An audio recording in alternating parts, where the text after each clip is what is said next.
My nanny coached my son to lie to CPS in Spanish, not knowing I'm fluent.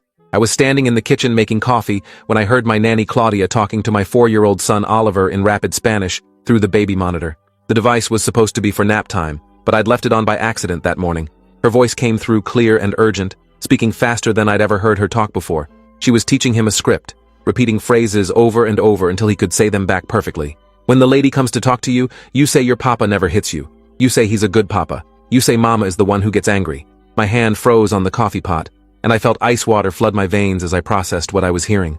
Claudia had been our nanny for 8 months, recommended by a friend from my yoga class who'd used her for years. She was in her mid-50s, warm and motherly, always arriving on time with homemade empanadas for Oliver.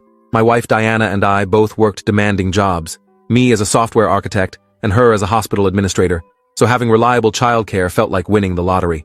Claudia spoke limited English, which had never been an issue because Oliver was learning Spanish anyway, and I'd grown up in a bilingual household in Southern California.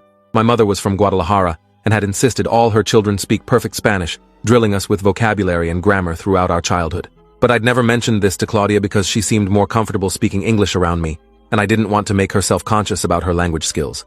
Now I stood frozen in my kitchen at 6:30 in the morning, listening to her coach my son on what to tell Child Protective Services, and my brain couldn't make sense of why CPS would be coming to talk to Oliver at all.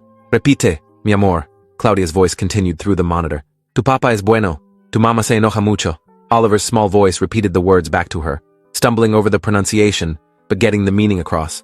Your papa is good. Your mama gets angry a lot.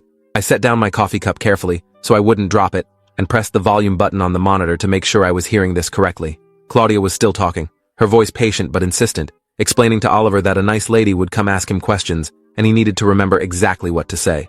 She told him it was like a game, like when they practiced his ABCs, except this was even more important because it would help keep him safe. My 4-year-old son was being coached to lie to government authorities, and the person doing it was someone we trusted completely with his care. I grabbed my phone and started recording the audio from the monitor, my hands shaking so badly I almost dropped the device. Claudia was moving on to different scenarios now, asking Oliver what he would say if the lady asked about bruises or asked if mommy ever scared him. Oliver kept giving the wrong answers, saying he didn't have bruises, and mommy only got mad when he didn't clean his toys, and Claudia would gently correct him each time. No, Michiello, you have to say mommy gets very angry and sometimes you're scared. Can you say that for me? Oliver repeated it back in his sweet, trusting voice, and I felt rage building in my chest that made it hard to breathe normally. This woman was teaching my baby to accuse his mother of abuse, programming him like a computer with false memories and scripted responses.